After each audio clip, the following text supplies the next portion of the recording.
মুক্তিযুদ্ধ কিংবা বাংলাদেশ সম্পর্কে কোনো খবর কিংবা তথ্য জানার জন্য ওই সমস্ত প্রাণকেন্দ্রগুলোই ছিল মূল উদ্দেশ্য। ঐতিহাসিকভাবে বিখ্যাত ৩ নং সোহরাওয়ার্দী এভিনিউ জনাব আর.আই. চৌধুরীর সরকারি বাসভবন হলেও তখন ওই বাড়িতে আশ্রয় গ্রহণ করেছিলেন প্রায় সমাজের ভিআইপি এবং ভিআইপিদের প্রায় ১৭টি পরিবার। তাই সোহরাওয়ার্দী এভিনিউ সেই সময় হয়ে উঠেছিল দেশের এলিট শ্রেণীর আশ্রয়স্থল। এদের মধ্যে ছিলেন রাজনৈতিক নেতা, নামিদামি শীর্ষস্থানীয় আমলা, ব্যবসায়ী, পুলিশ, আর্মি এবং প্রচার মাধ্যমের লোকজন। উল্লেখযোগ্য হলেন বেগম সাজেদা চৌধুরী এবং তার স্বামী জনাব গোলাম আকবর চৌধুরী এবং পরিবার, জনাব মুস্তাকিম চৌধুরী এবং তার স্ত্রী অ্যানা খালা এবং পরিবার, রাফি আক্তার ডলি, জনাব আসাদুজ্জামান এবং তার পরিবার, জনাব আলী আকবর খান, জনাব কামাল সিদ্দিকী, জনাব খসরুজ্জামান এবং তার স্ত্রী লুসি খালা, জনাব মামুনুর রশিদ এবং তার স্ত্রী রাকা, জনাব আব্দুল খালেক এবং তার পরিবার, জনাব ওয়ালিউর রহমান এবং ব্রজেন দাস। এদের অবস্থানের ফলে এই বাড়িটি হয়ে উঠেছিল খবরাখবরের বিশেষ প্রাণকেন্দ্র। অন্যান্য কেন্দ্রগুলোর মধ্যে ছিল থিয়েটার রোড ছাড়াও ১৯ নং সার্কাস অ্যাভিনিউয়ের বাংলাদেশ সরকারের পররাষ্ট্র মন্ত্রণালয় এবং দূতাবাস, প্রিন্সেপ স্ট্রিটের বামপন্থীদের আড্ডা, প্রধানমন্ত্রীর সচিবালয়, সিইএনসির হেডকোয়ার্টার্স, বাংলাদেশ থেকে আগত তরুণদের আড্ডা, শিয়ালদাহ এবং বাংলাদেশ বেতার। এই সমস্ত জায়গাগুলো রাত দিন ২৪ ঘন্টায় লোকারণ্য হয়ে থাকত এবং সব ধরনের খবরাখবর এবং গুজব নিয়ে সবাই মেতে থাকত। বাংলাদেশ স্বাধীনতা সংগ্রামকালে কোথায় কি ঘটেছে, গুজব কি রটেছে, তার সব কিছুই জানা সম্ভব হতো ওই সমস্ত জায়গাগুলো থেকে। অন্যান্য রাজনৈতিক দল এবং নেতাদের কর্মকাণ্ড ছিল খুবই সীমিত। অস্থায়ী সরকার এবং ভারতীয় কর্তৃপক্ষের কাছে তারা ছিল অবাঞ্ছিত। মাওলানা ভাসানী বাংলাদেশ থেকে আসামে পালিয়ে আসার পর থেকেই ভারতীয় সরকারের প্রোটেক্টিভ কাস্টাডিতে আটক হয়ে থাকেন। মজলুম নেতাকে নিয়ে বিশেষভাবে চিন্তিত ছিল ভারতের সরকার। প্রত্যক্ষভাবে মুক্তিযুদ্ধে তিনি যাতে কোনো প্রকার নেতৃত্ব দিতে না পারেন তার জন্য অতি সতর্কতার সাথে এই ব্যবস্থা করা হয়েছিল। ভারত সরকার এবং আওয়ামী লীগ কখনো মাওলানাকে বিশ্বাস করতে পারেনি। তার সাথে তার দলীয় নেতাকর্মীদেরও কোনো প্রকার যোগাযোগ রক্ষা করতে দেওয়া হয়নি পুরো ৯টি মাস। ভাসানী, ন্যাপের কর্মী ও যুবনেতারা অল্প দিনেই বুঝতে পেরেছিলেন আওয়ামী লীগ প্রবাসী সরকার এবং ভারতীয় সরকারের কাছে তারা খুব একটা গ্রহণযোগ্য নন। মাওলানা ভাসানী এবং প্রগতিশীল যুব নেতৃবৃন্দ আওয়ামী লীগ নেতাদের দলীয় সরকারের পরিবর্তে সর্বদলীয় জাতীয় সরকার গঠনের আবেদন জানিয়েছিলেন, কিন্তু তাদের সেই আবেদনে আওয়ামী লীগ কিংবা ভারতীয় সরকার কেউই সাড়া দেয়নি। বরং আওয়ামী লীগ প্রবাসী সরকার যুদ্ধকালীন অবস্থায় প্রয়োজন মতো মাওলানাকে ব্যবহার করার চেষ্টাই করেছে, কিন্তু মাওলানা ভাসানী সেই ফাঁদে পা দেননি। মুক্তিযুদ্ধ চলাকালে জনাব মশিউর রহমান জাদু মিয়া একবার কলকাতায় এসেছিলেন। কলকাতায় তিনি তার দলীয় প্রধান মাওলানা ভাসানীর সঙ্গে সাক্ষাৎ করতে ব্যর্থ হন। তবে তিনি তার দলীয় যুব এবং ছাত্র নেতাদের সাথে এক বৈঠকে মিলিত হন। বৈঠকে মতবিনিময়কালে তিনি বুঝতে পারেন ভারতের মাটিতে বসে তিনি কিংবা তার দলীয় কর্মীরা স্বাধীনতার যুদ্ধ যেমন বিশেষ কোনো ভূমিকা রাখতে পারবেন না, তারা ভারত সরকারের কাছ থেকেও তেমনি কোনোরূপ সাহায্য পাবেন না। তাই দেশের অভ্যন্তরে গিয়ে গেরিলা যুদ্ধ সংগঠিত করার সিদ্ধান্ত গ্রহণ করেন এবং সেরূপ নির্দেশ কর্মীদের দিয়ে বাংলাদেশে ফিরে যান। কলকাতায় অবস্থানকালে ভারতীয় গোয়েন্দা বিভাগ সর্বক্ষণ তাকে নজরে রাখে। আওয়ামী সরকারও তার আগমনে সন্দেহের চোখে দেখেছিল। তার চলে যাবার পর মেনন, জাফর, রণরা সম্মিলিতভাবে স্বীয় উদ্যোগে তাদের কর্মীদের মুক্তিযুদ্ধে সংগঠিত করার চেষ্টা করেন। বামপন্থী দলগুলোর বেশিরভাগ নেতারা, বিশেষ করে চীনপন্থী দলগুলোর নেতৃবৃন্দ স্বাধীনতা সংগ্রামের যথার্থ মূল্যায়ন করতে ব্যর্থ হন। তারা এই সংগ্রামকে কুকুরে কুকুরে লড়াই বলে ভুলভাবে আখ্যায়িত করে। জাতীয় সংগ্রামকে উপেক্ষা করে শ্রেণী সংগ্রামের লাইন চালিয়ে যাওয়ার প্রচেষ্টা করে জনগণ থেকে বিচ্ছিন্ন হয়ে পড়েন। তবে তাদের মধ্যে কিছু সংখ্যক নেতা তাদের ভুল বুঝতে পেরে পরবর্তীকালে স্বাধীনতার জন্য পাক বাহিনীর বিরুদ্ধে দেশের ভেতর থেকেই যুদ্ধ পরিচালনা করছিলেন। ১৯৬৯ সালের গণঅভ্যুত্থানের পর থেকে বাংলাদেশের রাজনৈতিক সমস্যার ভুল মূল্যায়নের জন্য প্রগতিশীল এবং বামপন্থীরা স্বাধীনতা সংগ্রামে তাদের যথাযথ ভূমিকা রাখতে ব্যর্থ হন। তাদের এই দুর্বলতা এবং ভুল পরবর্তীকালে অনেকেই স্বীকার করেছেন। বাংলাদেশের জাতীয় মুক্তি আজও অনেক পিছিয়ে আছে। তার জন্য আমাদের প্রগতিশীল এবং বামপন্থী রাজনীতিবিদদের ব্যর্থতা অনেকাংশেই দায়ী। ভারতের মস্কোপন্থীরা যেভাবে ভারতের রাজনীতিতে কংগ্রেসের লেজুর বৃত্তি করে আসছিল, ঠিক সেভাবেই বাংলাদেশের তথাকথিত মস্কোপন্থীরা সংগ্রামের সময় পুরোপুরিভাবে আওয়ামী লীগ সরকারের লেজুর বৃত্তি করেছিল। প্রভুদের ইঙ্গিতে নিয়ে তাদের একটি বিশ্ববাসীকে দেখাবার জন্য তথাকথিত 5টি রাজনৈতিক দলের সমন্বয়ে 8 সদস্যের একটি উপদেষ্টা কমিটিও গঠন করেছিল প্রবাসী আওয়ামী লীগ সরকার। MNA, MPA এবং আমলারা সুরক্ষিত স্বর্গ কলকাতা ছাড়তে নারাজ হলেন, তাই পরিকল্পনাও গেল ভেস্তে। অস্থায়ী সরকার জোনাল অ্যাডমিনিস্ট্রেটর নিয়োগের সিদ্ধান্ত নেয়। প্রবাসী সরকার মুক্তিযুদ্ধের উপর নিয়ন্ত্রণ কায়েমের জন্য মুক্তাঞ্চলে বেসামরিক প্রশাসন প্রতিষ্ঠা করার জন্য বহু মিটিং এবং আলোচনার পর সিদ্ধান্ত গ্রহণ করে যে মুক্তাঞ্চলে বেসামরিক প্রশাসন প্রতিষ্ঠার দায়িত্ব নির্বাচিত জনপ্রতিনিধিদের এবং মুজিবনগরে অবস্থিত আমলাদের নিতে হবে। কিন্তু এই সিদ্ধান্ত বাস্তবায়িত হয়নি, কারণ যুদ্ধক্ষেত্রে কিংবা মুক্ত এলাকায় MNA, MPA এবং কলকাতাবাসী আমলাদের অধিকাংশই যেতে রাজি হননি। ফলে তাদের সব দায়িত্বই বহন করতে হয়েছিল সেক্টর এবং সাব সেক্টর কমান্ডারদের। মাঝে মধ্যে কলকাতার মুজিবনগর থেকে নামিদামি নেতারা বিভিন্ন ক্ষেত্রে যুদ্ধক্ষেত্রে আসতেন মুক্তিযোদ্ধাদের মোটিভেশন লেকচার দেওয়ার উদ্দেশ্যে, কিন্তু এই ধরনের মিশনে এসে বেশিরভাগ ক্ষেত্রে তাদের ভীষণ বেকায়দায় পড়তে হতো। মুক্তিযোদ্ধাদের ফেস করতে পারতেন না তারা। মুক্তিযোদ্ধারা তাদের বলতেন, গালভরা ফুলঝুরি শোনানোর দিন শেষ হয়ে গেছে, এখন আমরা যুদ্ধ করছি জানবাজি রেখে। আমাদের জন্য অস্ত্রশস্ত্র, গোলাবারুদ, রসদপত্রের কি ব্যবস্থা করে এসেছেন সেটাই আমরা জানতে চাই। আমাদের সমস্যার অন্ত নেই। সমস্যার সমাধান যদি না করতে পারেন তবে অন্তত পক্ষে আমাদের সাথে থেকে সেই সমস্ত সমস্যার ভাগিদার তো হতে পারেন। তার যদি সম্ভব না হয় তবে শুধু ছবি তোলার জন্য আর বক্তৃতা দেওয়ার জন্য এসে আমাদের সময় নষ্ট করার কোনো প্রয়োজন নেই। আপনারাও এই বৃথা কষ্ট না করে মুজিবনগরে বসে থাকুন, দেশ স্বাধীন হলে দেখা হবে। মুক্তিযোদ্ধাদের এই ধরনের বক্তব্য শুনে মুজিবনগরের আওয়ামী সরকার এবং ভারত সরকার একইভাবে শঙ্কিত হয়ে ওঠে। মুক্তিযোদ্ধা এবং কমান্ডারদের আনুগত্য সম্পর্কে সন্দিহান হয়ে ওঠে তারা। ভবিতব্য সত্যি হলো। বিবিসির একটি সাংবাদিকের দল মাসিমপুর সামরিক হাসপাতালে আমার সাক্ষাৎকার গ্রহণ করে। জুলাই মাসের শেষার্ধে লাঠিঠিলার যুদ্ধে আমি দ্বিতীয়বারের মতো আহত হই মর্টারের গোলা এবং মেশিন গানের গুলিতে। চিকিৎসার জন্য আমাকে শিলচরের মাসিমপুর CMH-এ নিয়ে যাওয়া হয়। আহত অবস্থায়ও আমাকে হাসপাতাল কক্ষ থেকে যুদ্ধ পরিচালনা করতে হয়। আমার ঘরটাতেই স্থাপন করি ছোটোখাটো একটি অপস রুম। এই ব্যাপারে আমাকে বিশেষভাবে সাহায্য করেন ব্রিগেডিয়ার ভটকে, কর্নেল বাগচি, মেজর দাশগুপ্ত এবং ক্যাপ্টেন চ্যাটার্জি। আমি যখন আহত অবস্থায় হাসপাতালে তখন BBC লন্ডন থেকে সাংবাদিকের একটি প্রতিনিধি দল এলেন আমাদের সিলেট সেক্টরে। তারা আমাদের সাথে আলাপ করতে চান। আমার আপত্তি নেই জেনে তারা এলেন আমার হাসপাতালের রুমে। ঘরে আমি তখন শয্যাশয়ী। পরিচয় পর্ব শেষে তাদের একজন চারিদিকে চোখ ঘুরিয়ে বললেন, এ তো দেখছি একটা ছোটোখাটো অপস রুম। অসুস্থ অবস্থায় এই সমস্ত ম্যাপ, ওয়ারলেস সেট প্রভৃতি নিয়ে আপনি কি করেন? আমি বললাম, আমি আহত হয়ে কিছুদিনের জন্য এখানে শয্যাশয়ী হয়ে আছি বলে যুদ্ধ তো বন্ধ হয়ে যায়নি। যুদ্ধ চলছে এবং চলবে। সেক্ষেত্রে সাধ্যমতো যতটুকু সম্ভব দায়িত্ব বিছানায় শুয়েও আমি পালন করে যাবার চেষ্টা করছি। আরেকজন প্রশ্ন করলেন, শুনেছি আপনি আরও 2 জন অফিসারের সাথে পাকিস্তান থেকে সর্বপ্রথম পালিয়ে এসে যুদ্ধে যোগদান করেছেন। আপনার আপন পরিজনদের সবাই তো বাংলাদেশে রয়েছেন। তাদের উপর পাক বাহিনীর তরফ থেকে প্রতিশোধ নেবার চেষ্টা হতে পারে। এই ব্যাপারে আপনার বক্তব্য কী? আমি বললাম, আমাদের স্বাধীনতা সংগ্রাম জাতীয় সংগ্রাম। এই সংগ্রামে অবদান রাখার পবিত্র দায়িত্ব পালন করার জন্যই আমরা পালিয়ে এসেছি। আজ বাংলাদেশে প্রায় প্রতিটি পরিবার থেকেই সদস্যরা এসে যোগদান করেছেন মুক্তিযুদ্ধে। দেশকে শত্রুর কবল থেকে স্বাধীন করার জন্য মুক্তিযুদ্ধে ঝাঁপিয়ে পড়েছেন তারা। তাদের এই সিদ্ধান্তের পরিপ্রেক্ষিতে তাদের পরিবার পরিজনদের ভাগ্যে যা ঘটবে আমার আত্মীয় স্বজনদের ভাগ্যেও ঠিক তাই ঘটবে। অতএব এ নিয়ে আমার চিন্তা করার কিছু নেই। আপনাদের শত্রুর পাশবিক নির্যাতনের হাত থেকে রক্ষা করতে হলে দেশকে স্বাধীন করতে হবে। তাই তো আমরা মরণপণ যুদ্ধ করে যাচ্ছি, দেশকে শত্রুমুক্ত করে যত তাড়াতাড়ি সম্ভব আজাদি লাভ করার লক্ষ্যে। স্বাধীনতার প্রশ্নে কোনো আপোষ নেই। দেশকে স্বাধীন করে ছাড়বো ইনশাল্লাহ।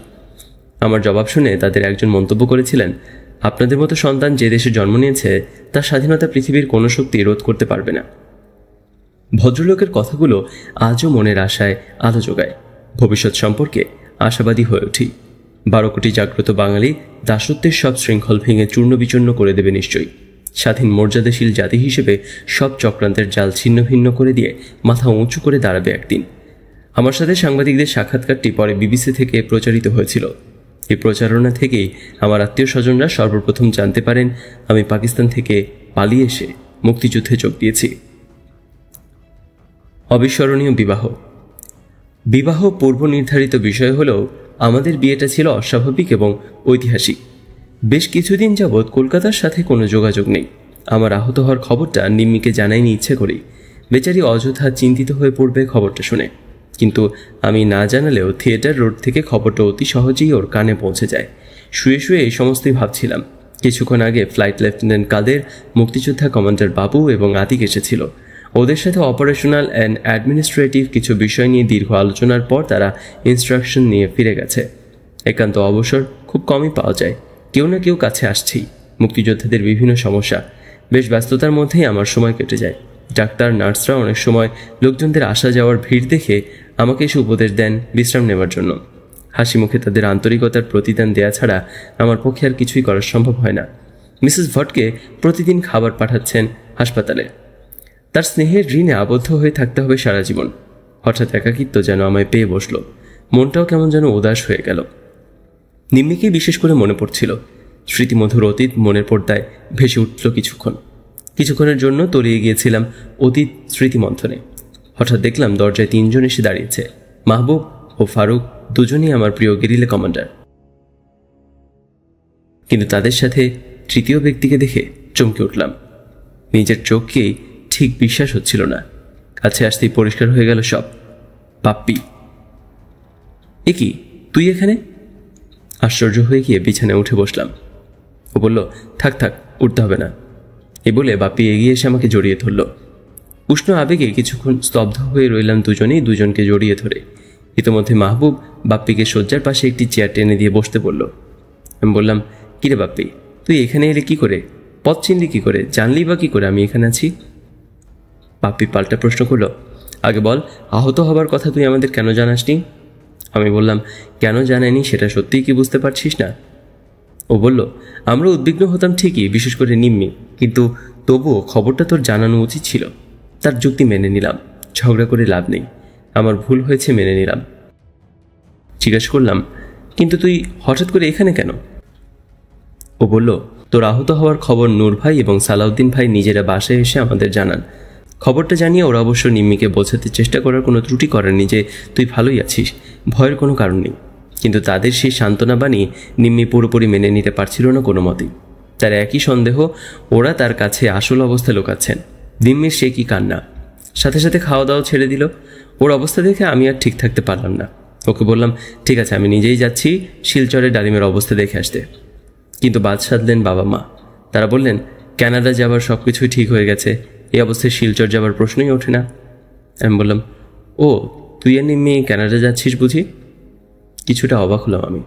ও বলল, হ্যাঁ, আমাদের দুজনের মতের বিরুদ্ধে বাবা আমাদের গাম্মু কাকার কাছে পাঠাবার সব বন্দোবস্ত করে ফেলেছেন। মা দিব্যি দিয়েছেন আমরা না গেলে তিনি আত্মহত্যা করবেন। এই অবস্থায় আমাদের কি আর করার আছে বল?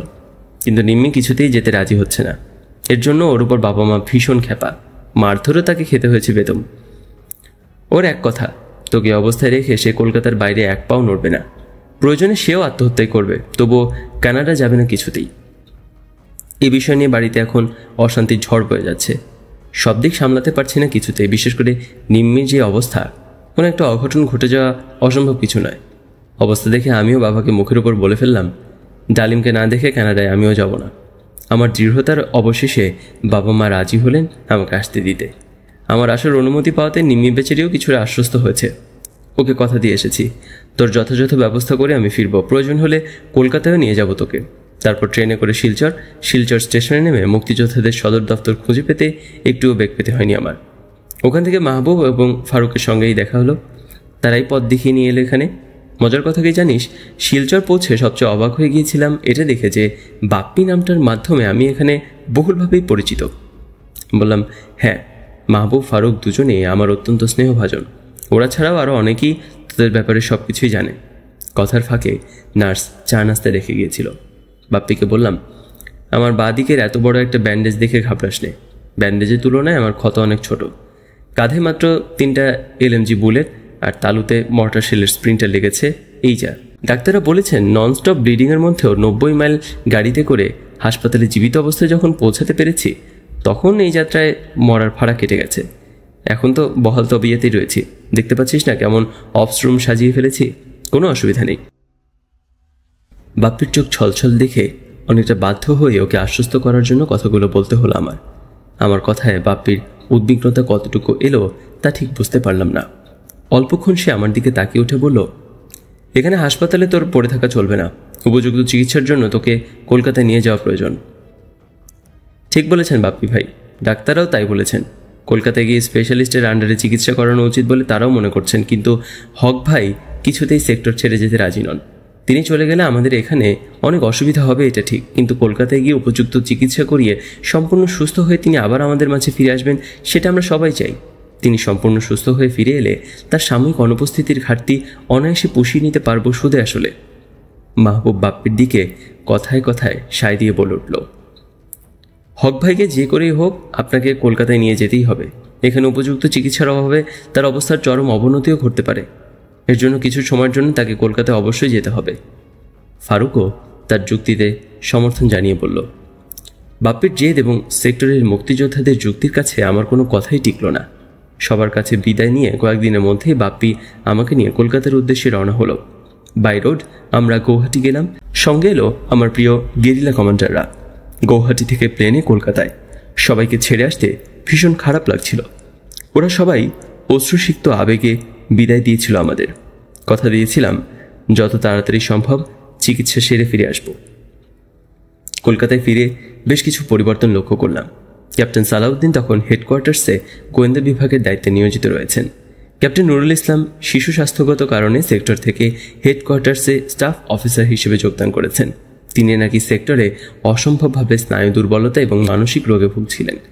যুদ্ধক্ষেত্রের বাস্তবতা কিছুতেই নাকি তার পক্ষে মেনে নেওয়া সম্ভব হচ্ছিল না। মেজর মইনুল ইসলামকে যুদ্ধক্ষেত্রে কাপুরুষতা এবং ভুল নেতৃত্বের জন্য কমান্ড থেকে অব্যাহতি দিয়ে হেডকোয়ার্টার্সে ডেকে পাঠানো হয়েছে। তিনি কিছুদিন যাবৎ হেডকোয়ার্টার্সে অবস্থান করছেন। যুদ্ধকালীন সময়ে কলকাতায় বেশ কিছু পরিবারের সাথে আমার ঘনিষ্ঠতা গড়ে উঠেছিল। তাদের মধ্যে মিত্রিমাসি ডক্টর গনি এবং তার পরিবার, অরূপদা ও পারমিতা বৌদি, জনাব বায়ু এবং তার স্ত্রী গৌরীদি, প্রীতিশ নন্দী এবং তার স্ত্রী রীনা, ইন্দু প্রমুখের নাম বিশেষভাবে উল্লেখযোগ্য। তাদের কাছ থেকে মুক্তিযোদ্ধা হিসেবে অসীম ভালোবাসা এবং সহানুভূতি পেয়েছিলাম। তারা সবাই আমাদের মুক্তিযুদ্ধের সমর্থনে বিভিন্নভাবে প্রচুর অবদান রেখেছিলেন। যুদ্ধের বিবরণ এবং অগ্রগতি সম্পর্কে আমাদের কাছ থেকে শুনতে তারা সর্বদাই বিশেষভাবে উদ্গ্রীব হয়ে থাকতেন। বাঙালি জাতীয়তাবাদী চেতনা তাদের সবার মধ্যেই ধরা পড়ত প্রকটভাবে। কিন্তু যখনই তাদের বলেছি স্বায়ত্ত শাসনের দাবি জানিয়ে ব্যর্থ হয়ে স্বাধীনতার জন্য আমরা তো সংগ্রাম করে যাচ্ছি, কিন্তু পশ্চিমবাংলার আপনারা নিশ্চুপ হয়ে কেন্দ্রীয় শোষণ এবং জাতীয় নির্যাতন সহ্য করছেন কেন? পুরো বাঙালি জাতির মুক্তির জন্য আপনাদের কি কিছুই করার নেই? এই ধরনের আলোচনায় সর্বদাই তারা পাশ কাটিয়ে যেতেন অথবা চুপ করে থাকতেন। কখনো যুক্তি দেবার চেষ্টা করতেন। বাংলাদেশের সাথে তাদের অবস্থাকে তুলনা করা ঠিক নয়। বেশ অস্বস্তিকর অবস্থায় পড়ে যেতেন তারা এই ধরনের বিতর্কে। তাই আমরাও এই সমস্ত ব্যাপারে তেমন বিশেষ উচ্চবাচ্য করতাম না। সময় সময় আমরা এই ধরনের কথাও তাদের বলেছি। বাংলাদেশের সংগ্রামের ছত্রছায়ায় কংগ্রেস সরকার, সিআরপি এবং বিএসএফ বাহিনীর মাধ্যমে অসংখ্য প্রগতিশীল রাজনৈতিক কর্মী, ছাত্র, যুবক মেরে চলছে পশ্চিমবঙ্গ এবং বিহার অঞ্চলে। এই ধরনের বক্তব্যকে অস্বীকার করতে পারতেন না তারা, কিন্তু সব সত্যকেই কেমন জানি নেতিবাচকভাবে মেনে নিয়ে চুপ করে থাকতেন। তাদের এই চুপ করে থাকার রহস্য আজও মাঝে মধ্যে আমাকে ভাবিয়ে তোলে। থিয়েটার রোডে আমার থাকার ব্যবস্থা হলো। তখনকার দিনে প্রখ্যাত বন স্পেশালিস্ট ডক্টর মুরালী মুখার্জির সাথে আমার চিকিৎসার ব্যাপারে পারমিতা বৌদি ইতিমধ্যে আলাপ করেছেন।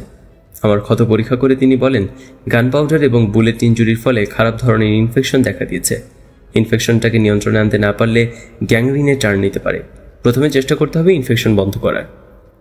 ঘাবড়ে গেলাম, কিন্তু কিছুতেই কিছু করার নেই। বাস্তবতাকে মেনে নিতেই হবে। তিনি ঔষধ ইঞ্জেকশন লিখে দিলেন 1 সপ্তাহের জন্য। বৌদি আমাকে মনোবল জোগানোর জন্য বললেন, কোনো চিন্তা করবেন না, সব ঠিক হয়ে যাবে। বেশিরভাগ সময় আমাকে শুয়েই থাকতে হয়। বাপ্পির সাথে নিম্মি এসে আমাকে দেখে গেছে। রোজ তার পক্ষে আসা সম্ভব নয়। সুযোগ মতো ও টেলিফোন করে আমাকে। বাপ্পির মাধ্যমে ভালো মন্দ খাবার পাঠায় প্রায়। একদিন বাপ্পি এলো, ভীষণ গম্ভীর ভাব। বুঝলাম বাসায় কিছু একটা ঘটেছে। ঠিক তাই, ক্যানাডা যাওয়া নিয়ে ঝড় বয়ে গেছে বাসায়। কথা কাটাকাটি, তারপর বেথম প্রহার। বাপ্পি বলল, পাশের অবস্থা সঙ্গীন হয়ে উঠেছে। এর একটা আশু সমাধান প্রয়োজন, তা না হলে যে কোনো অঘটন ঘটিয়ে বসতে পারে নিম্মি। তার মতো কোমল প্রকৃতির মেয়েও ভীষণ কঠিন হয়ে পড়েছে। ওকে কিছুতে ক্যানাডা পাঠাতে পারবে না বাবা মা। মানসিক চাপে ক্রমান্বয়ে তার শারীরিক অবনতিও ঘটেছে। রীতিমতো অসুস্থ হয়ে পড়েছে সে। এ অবস্থায় সব চাপ সহ্য করা কতদিন সম্ভব হবে তার পক্ষে? সব শুনে ভীষণ চিন্তায় পড়লাম। কি করে এই সমস্যার সমাধান সম্ভব? কিছুই ভেবে পাচ্ছিলাম না। নূর এবং সালাউদ্দিনের সাথে পরামর্শ করা যেতে পারে, ব্যাপার নিয়ে আলোচনা করলাম ওদের সাথে।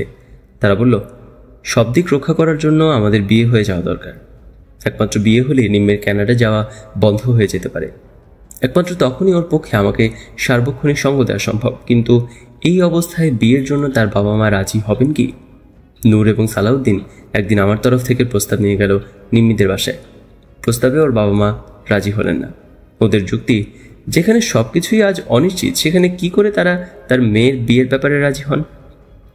হতাশ হয়ে ফিরে এলো নূর এবং সালাউদ্দিন। ওদের কোনো যুক্তি তারা গ্রহণ করলেন না। অবস্থা আরও অবনতি ঘটতে থাকে তাদের প্রস্তাব প্রত্যাখ্যাত হওয়ার পর। নিম্মি আমাকে পরিষ্কার লিখে জানালো, যেভাবেই হোক না কেন তাকে এই অবস্থা থেকে উদ্ধার করতেই হবে, তা না হলে সে আত্মহত্যা করবে। কিন্তু তবুও কানাডায় আমাকে এই অবস্থায় ফেলে রেখে সে কিছুতেই যাবে না। কি অসম্ভব দৃঢ়তা! দুশ্চিন্তায় অধীর হয়ে অনেক ভেবেচিন্তে স্থির করলাম বিয়েই করব। নূর, সালাউদ্দিন ওরাও আমার সিদ্ধান্তে একমত হলো। এ ব্যাপারে গৌরীদি, গনি নানা, মিসেস জামানের সাথে আলাপ করে পরামর্শ চাইলাম। তারাও অভিমত প্রকাশ করলেন বিয়েই একমাত্র পথ। নিম্মিকে পত্র মারফত জানিয়ে দিলাম আমরা কিছু একটা করছি, কিন্তু তাকে সুস্থ এবং স্থির থাকতে হবে। বিয়ে তো হবে, কিন্তু নিম্মিকে কি করে 3 নং সোহরাওয়ার্দী এভিনিউ থেকে বের করে আনা সম্ভব? বাড়িটা তখন একটি বিশেষ নিরাপত্তাধীন দুর্গই বটে। সমস্ত ভিভিআইপিরা বাস করছেন এবং তাদের নিরাপত্তার জন্য প্রায় 30 থেকে 40 জন পুলিশ সার্বক্ষণিকভাবে পাহারায় মোতায়েন রয়েছে। তার উপর নিম্মির উপর রয়েছে কড়া নজর। বাড়ির বাইরে যাওয়া ওর জন্য নিষিদ্ধ। সর্বোপরি সে শারীরিকভাবে ভীষণ দুর্বল হয়ে পড়েছে। সবাই মিলে তাকে বের করে আনার একটা পরিকল্পনাটা হলো। মিসেস জামান, লায়লা, লুবনা এবং গৌরীদি যাবেন নিম্মিদের বাসায়। নাইলা, লুবনা নিম্মির বন্ধু বিধায় মিসেস জামানের সাথেও নিম্মির পূর্ব পরিচয় আছে। নাইলা, লুবনা এবং মিসেস জামান বাংলাদেশ সাংস্কৃতিক দল গঠনের জন্য বিশেষভাবে উদ্যোগী হয়ে কাজ করেছিলেন, সেটা তখন প্রায় সর্বমহলেই জানা। নিম্মি খ্যাতিমান ক্লাসিক্যাল নৃত্যশিল্পী, তাই সেও যাতে দলে যোগদান করে সে অনুরোধ জানাবার উছিলায় তারা যাবেন। ঠিক হলো, কথার ফাঁকে নায়লা এবং লুবনা নিম্মিকে যে করেই হোক কোনো মতে বাড়ি থেকে বের করে নিয়ে আসবে। বাইরে নূরেরা গাড়ি নিয়ে অপেক্ষায় থাকবে। এরপর গাড়িতে করে সোজা মৈত্রী মাসির বাড়ি। বিয়ে সেখানেই হবে। গনি নানা বিয়ের কাজী, রেজিস্টার এবং সব কিছুর দায়িত্ব নেবেন। সালাউদ্দিনকে আনুষঙ্গিক অন্যান্য সব কিছুর ব্যবস্থার ভার দেওয়া হলো। পরিকল্পনার ব্যাপারে অবগত থাকলেন থিয়েটার রোড হেডকোয়ার্টার্সের group captain Khandakar, captain Chowdhury. এছাড়া অন্য কাউকে কিছুই বলা হলো না। বিয়ের দিন ধার্য হলো 16 আগস্ট সকাল 10টার দিকে। নায়লারা গিয়ে উপস্থিত হলো 3 নং সোহরাওয়ার্দী এভিনিউতে। প্ল্যান মতো আলাপের এক ফাঁকে নায়লা এবং লুবনা বসার ঘর থেকে গিয়ে হাজির হলো নিম্মির ঘরে। সেখানে পৌঁছে নিম্মিকে লায়লা বলল, এক্ষুনি চলো আমাদের সাথে, আজ তোমার বিয়ে। প্রথমটায় হতচকিত হয়ে গেছিল নিম্মি, কিন্তু মুহূর্তেই বুঝে নিল সবকিছু। অসীম সাহসের পরিচয় দিয়ে এক কাপড়ে বাসা থেকে বেরিয়ে আসার সিদ্ধান্ত নিয়ে প্রস্তুত হয়ে উঠে দাঁড়ালো নিম্মি। যে কোনো কুমারী মেয়ের পক্ষে এই ধরনের সিদ্ধান্ত গ্রহণ করা একটি অসম্ভব দুরূহ কাজ। নিম্মির ভালোবাসার একনিষ্ঠতা এবং গভীরতা সেদিন শক্তি জুগিয়েছিল অসম্ভবকে সম্ভব করে তুলতে। শারীরিক অসুস্থতা এবং স্নায়ু দুর্বলতার জন্য বেচারি হাঁটতেও পারছিল না ঠিকমতো। নায়লা এবং লুবনা ওকে 2 দিক থেকে ধরে প্রায় বহন করে পেছনে সিঁড়ি দিয়ে কোনো মতো অতি কষ্টে নামিয়ে নিয়ে এলো গেটের বাইরে।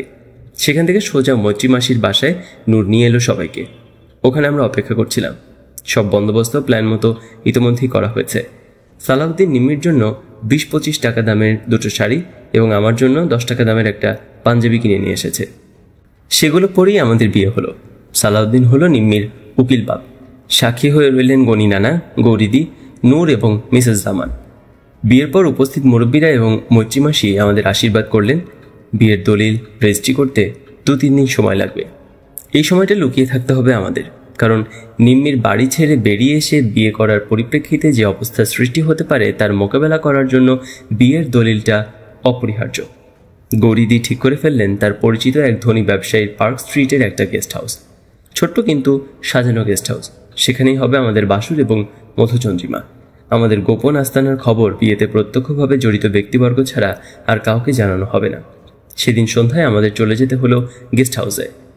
নায়লা, গৌরীদি, নূর এবং সালাউদ্দিন আমাদের পৌঁছে দিল। রজনীগন্ধা এবং বেলি ফুল দিয়ে নায়লা, লুবনা সুন্দর করে রুচিসম্মতভাবে সাজিয়ে দিয়েছিল আমাদের বাসর ঘর। ওরা চলে যাওয়ার পর হঠাৎ করে আমরা দুজন ভীষণ একলা হয়ে গেলাম। সারাদিনের ঘটনা বলে এত দ্রুত ঘটেছে, যার ফলে চিন্তা ভাবনার কোনো অবকাশই আমরা পাইনি এতক্ষণ। একটা ঘোরের মাঝেই কেটে গেছে পুরোটা দিন। ফ্ল্যাটের নির্জন পরিবেশে ঘটে যাওয়া ঘটনা প্রবাহের গুরুত্ব উপলব্ধি করে কেঁদে উঠল নিম্মি। অতি স্বাভাবিক কারণেই ভেঙে পড়ল সে। আমি তাকে সান্ত্বনা দিয়ে বললাম, সব ঠিক হয়ে যাবে, কিন্তু ধৈর্য ধরতে হবে, সময় সব সমস্যার সমাধান করে দেবে ইনশাল্লাহ। বেচারি ভীষণভাবে কাঁদতে কাঁদতে ক্লান্ত হয়ে ঘুমিয়ে পড়েছিল। অতীত এবং ভবিষ্যৎ নিয়ে ভাবতে ভাবতে আমিও ঘুমিয়ে পড়েছিলাম একসময়। পরদিন সকালে নূর এসে জানালো আমাদের বিয়ের ব্যাপারটা অনেক দূর গড়িয়ে গেছে। নিম্মির বাবা অস্থায়ী সরকারের প্রধানমন্ত্রীর কাছে নালিশ করেছেন আমি তার মেয়েকে জোর করে অপহরণ করে নিয়ে গেছি বাসা থেকে। প্রধানমন্ত্রী গোয়েন্দা বিভাগের দায়িত্বে নিয়োজিত সালাউদ্দিনকে ডেকে হুকুম দিয়েছেন যে করেই হোক আমার এবং নিম্মির খোঁজ করে তাকে বের করতেই হবে কোথায় আছি আমরা। প্রয়োজনে অপহরণকারী আর্মি অফিসারের কাছ থেকে নিম্মিকে উদ্ধার করার জন্য ভারতীয় পুলিশ এবং গোয়েন্দা বিভাগের সহায়তা গ্রহণ করার নির্দেশ দিয়েছেন প্রধানমন্ত্রী। কিন্তু বিয়ের দলিল রেজিস্ট্রি হয়ে হাতে না আসা পর্যন্ত কিছুই কাউকে বলার উপায় নেই। ক্ষিপ্ত হয়ে উঠেছেন কর্নেল ওসমানীও। ডিসিপ্লিন ভঙ্গ করে অন্যায়ভাবে জোর করে ভদ্রলোকের মেয়েকে যে অপহরণ করতে পারে তার কঠোর সাজা হওয়া উচিত। একই সাথে তিনি ভীষণভাবে দুঃখিতও হয়েছেন। নূরকে বলেছেন ডালিমের মতো যোগ্য অফিসার কি করে এ ধরনের কাজ করতে পারে সেটা তিনি কিছুতেই ভেবে পাচ্ছেন না। নূর আমাদের সাবধান করে দিয়ে বলল, স্যার আপনারা ঘরের বাইরে যাবেন না দলিল হাতে না পাওয়া পর্যন্ত। গণি নানা চেষ্টা করছেন যত তাড়াতাড়ি সম্ভব দলিল রেজিস্ট্রি করার। দলিলটা হয়ে গেলে সবাইকে বুঝিয়ে ব্যাপারটা আপোষ মীমাংসা করার উদ্যোগ নেওয়া হবে। একবার স্থির করেছিলাম বাপ্পিকে একটা ফোন করে সবকিছু জানিয়ে ওকে বলি আমরা ভালোই আছি, কিন্তু নূরের কথায় সেটা সম্ভব হলো না। 19 তারিখ আমাদের হাতে দলিল পৌঁছে গেল। সেদিনই সমস্ত ব্যাপারটা নূর এবং group captain Khandakar, colonel Osmani এবং তাজউদ্দিনকে বুঝিয়ে বললেন সালাউদ্দিন। সমস্ত কিছু বিস্তারিত জানবার পর জনাব তাজউদ্দিনকে সবাই অনুরোধ জানালেন ব্যাপারটার একটা মীমাংসা করে দেবার জন্য।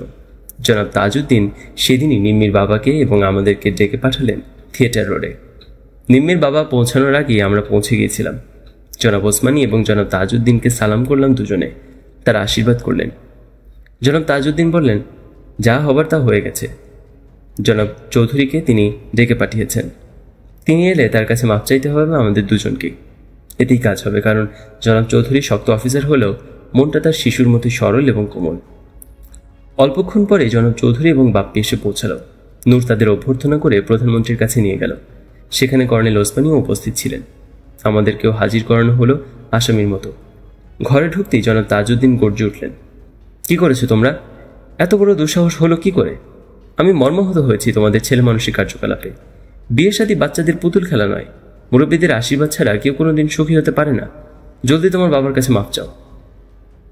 এরপর নিমির বাবাকে উদ্দেশ্য করে বললেন, চৌধুরী সাহেব, ওরা আপনারই সন্তান, ভুল করে ফেলেছে না বুঝে ওদের আপনি ক্ষমা করে আশীর্বাদ করুন। প্রধানমন্ত্রীর কথা শেষ হতেই আমরা বাবার পায়ে হুমড়ি খেয়ে পড়লাম। নিম্মি কান্নায় ভেঙে পড়ল। ওতেই মোক্ষম কাজ হলো। মোমের মতো গলে গেলেন চাচা, মানে নিম্মির বাবা। নিম্মিকে জড়িয়ে ধরে তিনিও কাঁদতে লাগলেন। আমাকেও টেনে তুলে জড়িয়ে ধরলেন বুকে। নূর, সালাউদ্দিন ওরা সব তৈরিই ছিল। মিষ্টির প্লেট নিয়ে ঘরে ঢুকলো বেয়ারা। এক আনন্দঘন পরিবেশ সৃষ্টি হলো থিয়েটার রোডে। চাচার কাছ থেকে জানতে পারলাম খালাম্মা মানে নিম্মির মা ভীষণভাবে আঘাত পেয়েছেন নিম্মির বাড়ি ছেড়ে চলে এসে বিয়ে করায়। তিনি ভীষণ জেদি এবং তীব্র অভিমানী। তার রাগ না কমলে বাড়িতে আমাদের যাওয়া ঠিক হবে না। এতে ঈদের বিপরীত হবারই সম্ভাবনা। ঠিক হলো আরও কিছুদিন আমাদের গেস্ট হাউসেই থাকতে হবে। বাপ্পিকে সমস্ত ঘটনা থেকে বাদ রাখা হয়েছিল বলে সে ভীষণভাবে অভিমান করেছিল আমাদের উপর। অতি কষ্টে তার মান ভাঙাতে হয়েছিল আমাদের দুজনকে। বাবা চলে যাবার পর জনাব তাজউদ্দিন বলেছিলেন, দুজনে দুজনকে পছন্দ করে দুঃসাহসিকভাবে বিয়ে করেছ। এখন থেকে তোমরা দুজনেই হবে দুজনের অবলম্বন। দুঃখ করো না, সময় মতো সব ঠিক হয়ে যাবে। আমাদেরও বিয়ে হয়েছিল ঠিক তোমাদের মতোই, সবার অমতে। আমি আশীর্বাদ করছি তোমরা চিরসুখী হও। তাকে বিদায় জানিয়ে বেরিয়ে আসতে নূর, সালাউদ্দিনরা সবাই আমাদের নিয়ে হাসি ঠাট্টায় পুরো থিয়েটার রোড মাতিয়ে তুলল। কর্নেল ওসমানীও এসে যোগ দিলেন আমাদের সাথে। সবাই সেদিন একসাথে রাতের খাওয়া খেলাম। বিশেষ খাবারের বন্দোবস্ত করা হয়েছিল সেদিন। বিদেশের মাটিতে জীবনের একটা বিশেষ গুরুত্বপূর্ণ সন্ধিক্ষণে সেদিন জনাব Tajuddin, colonel Osmani, group captain Khandakar, captain Chowdhury, captain Salauddin, lieutenant Noor, মজ্জিমাসি, গরিদি, গনি নানা, মিসেস জামান, নাইলা, লুবনা, জনাব আয়ুব, প্রীতিশ নন্দী, রিনা, ইন্দু, ডক্টর মুখার্জি, অরূপদা এবং ওদের মতো অন্য সবার কাছ থেকে যে উষ্ণ আন্তরিকতা এবং নিঃস্বার্থ ভালোবাসা এবং সহযোগিতা পেয়েছিলাম সেটা কখনোই ভোলা যাবে না। আমরা দুজনেই তাদের কাছে চিরঋণী হয়ে থাকবো আজীবন। এই কদিনের টেনশনে ঠিকমতো ওষুধপত্র খাওয়া হয়নি, ফলে চিকিৎসা বিঘ্নিত হয়েছে। তার পরিণামে হাতের ব্যথা হঠাৎ করেই বেড়ে গেল। ব্যান্ডেজের নিচ থেকে পচা দুর্গন্ধ বেরোতে শুরু করলো। তাড়াতাড়ি ডক্টর মুখার্জির ওখানে আমাকে আবার নিয়ে যাওয়া হলো। ব্যান্ডেজ খুলে হাতের ক্ষতের অবস্থা দেখে তার মুখ কালো হয়ে গেল। তিনি বললেন, ঠিকমতো চিকিৎসা না হওয়া এবং ওষুধপত্র না খাওয়াতে গ্যাংগ্রিন শুরু হয়েছে। এই পচনকে রোধ করতে হলে অবিলম্বে অপারেশন করতে হবে, তা না হলে পুরো হাতটাকেই কেটে ফেলতে হতে পারে। ডাক্তারের কথা শুনে সবাই ভীষণভাবে ঘাবড়ে গেলেন। আমিও ঠিক বুঝতে পারছিলাম না কি করব, কি করা উচিত। আমি হাসপাতালে ভর্তি হলে নিম্মি একা ফ্ল্যাটে কি করে থাকবে? আবার সাহায্যের মুক্ত হাত বাড়িয়ে দিলেন ডক্টর গনি। নিম্মি আমারও মেয়ে, ও আমার বাসায় থাকবে, তুমি এ নিয়ে চিন্তা করো না, আজই হাসপাতালে ভর্তি হয়ে যাও। গনি নানার কথায় কিছুটা আশ্বস্ত হলাম। পারমিতা বৌদি আমার ভর্তির সব ব্যবস্থা করে দিলেন পিজি হাসপাতালে। আমার অপারেশন করলেন ডক্টর মুখার্জি। গ্যাংগ্রিন রোধ করার জন্য বা হাতের বিভিন্ন জায়গা থেকে কিছু কিছু অংশ কেটে ফেলে দিতে হয়েছে, তবুও আল্লাহর রহমতে বা হাতটা বাঁচানো সম্ভব হয়েছে।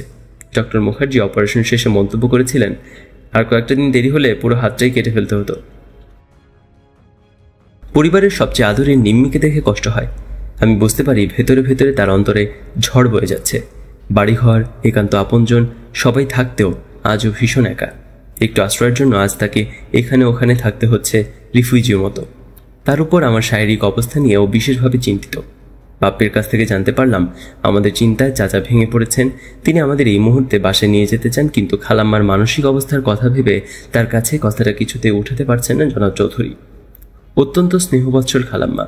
তিনি নিম্মির উপর যে এতদিন অভিমান করেছেন সেটা খুবই স্বাভাবিক, কারণ নিম্মি তার খুবই আদরের, আর সেই নিম্মি এই ধরনের একটা কাজ করে বসবে সেটা কিছুতেই মেনে নিতে পারছেন না খালাম্মা। তার বিশ্বাসের অবমাননা করেছে নিম্মি, এটাই তার ক্ষোভের প্রধান কারণ। সবকিছু মিলিয়ে বাসায় একটা অস্বাভাবিক অবস্থার সৃষ্টি হয়েছে। এর সবটুকু চাপ পড়েছে নিম্মির মনের উপর। বেচারি সম্পূর্ণভাবে বিধ্বস্ত, কিন্তু বাসার বাইরে তার কোনো প্রকাশ নেই, পাছে আমি মনে কষ্ট পাই এই কারণে। শুধু আমার জন্যে বেচারি জান আমার মুখ বুঝে সবকিছু মেনে নিয়ে স্বাভাবিক থাকার আপ্রাণ চেষ্টা করেছে। ওর ত্যাগ, সহনশীলতা এবং ভালোবাসার গভীরতা উপলব্ধি করে নিজেকে ভীষণ ছোট মনে হচ্ছিল। ভাবছিলাম ওর এই অসহায় অবস্থার জন্য আমিই দায়ী। অত্যন্ত স্বার্থপর মনে হচ্ছিল নিজেকে। মনে মনে ঠিক করলাম যেভাবেই হোক না কেন তাকে এই করুণ অবস্থা থেকে উদ্ধার আমাকে করতেই হবে। সপ্তাহখানেক হাসপাতালে থাকতে হলো। হাসপাতাল থেকে চলে আসার পর একদিন নিম্মিকে সঙ্গে নিয়ে সোজা গিয়ে উপস্থিত হলাম নিম্মিদের বাসায়। চাচা, বাপ্পি, মানু আমাদের আনন্দে জড়িয়ে ধরল। আমি বাপ্পিকে জিজ্ঞেস করলাম, খালাম্মা কোথায়? বাপ্পি জানালো, আজকাল তিনি বেশিরভাগ সময় তার নিজের ঘরেই কাটান, বের হন না খুব একটা। কারোর সাথেই তেমন কোনো কথাবার্তা বলেন না, খুব প্রয়োজন ছাড়া। সব শুনে আমি চলে গেলাম তার ঘরে। তিনি বিছানায় শুয়েছিলেন। আমাকে দেখে ভূত দেখার মতো চমকে বিছানা ছেড়ে উঠে দাঁড়ালেন। কোনো কিছু বলার সুযোগ না দিয়ে আমি এগিয়ে গিয়ে তাকে এক হাতে জড়িয়ে ধরে শূন্যে তুলে ধরে বললাম, খালাম্মা আমাদের মাফ করে দেন, মাফ আপনাকে করতেই হবে। ঘটনার আকস্মিকতায় তিনি কিংকর্তব্য বিমূঢ় হয়ে গিয়েছিলেন। নিজেকে সামলে নিয়ে হঠাৎ বলে উঠলেন, আরে পাগল ছেলে, কি করছো? হাতে ব্যথা পাবে যে। আমি বললাম, আমি আপনাকে নামাবো না যতক্ষণ না পর্যন্ত আপনি আমাদের ক্ষমা না করেন। দৃঢ়তার সাথেই বললাম আমি। উষ্ণতার জমা বরফ গলে গেল নিমিষেই। মাতৃস্নেহের আকুলতায় তিনি আমাকে দু হাতে জড়িয়ে ধরলেন। তার চোখ বেয়ে ঝরছে অশ্রুধারা। ধরা গলায় বললেন, নিম্মি কোথায়? বললাম, কোথায়? বসার ঘরে। সে বলল, আমাকে নিয়ে চলো। তাকে জড়িয়ে ধরে নিয়ে এলাম ড্রয়িং রুমে। আমাদের দেখে সবাই অবাক। কি করে অসম্ভবকে সম্ভব করলাম সেটাই সবার চোখে প্রশ্ন হয়ে ফুটেছিল। নিম্মি প্রায় পাগলের মতো দৌড়ে এসে মাকে জড়িয়ে ধরে ডুকরে কেঁদে উঠল। আদরে নিম্মিকে বুকে ধরে আবেগের অতিসাহ্যে নিজেকে আর সামলাতে পারলেন না খালাম্মা। সব বাঁধ ভেঙে গেল, মান অভিমান, রাগ সব ভেসে গেল অশ্রুবন্যায়। দুজনেরই সে কি কান্না! আমরা সব নিশ্চুপ দাঁড়িয়ে থেকে মা ও মেয়ের অভূতপূর্ব মিলন দৃশ্য উপভোগ করতে লাগলাম। সেদিনই গনি নানার বাড়ি থেকে চলে আসতে হলো আমাদের।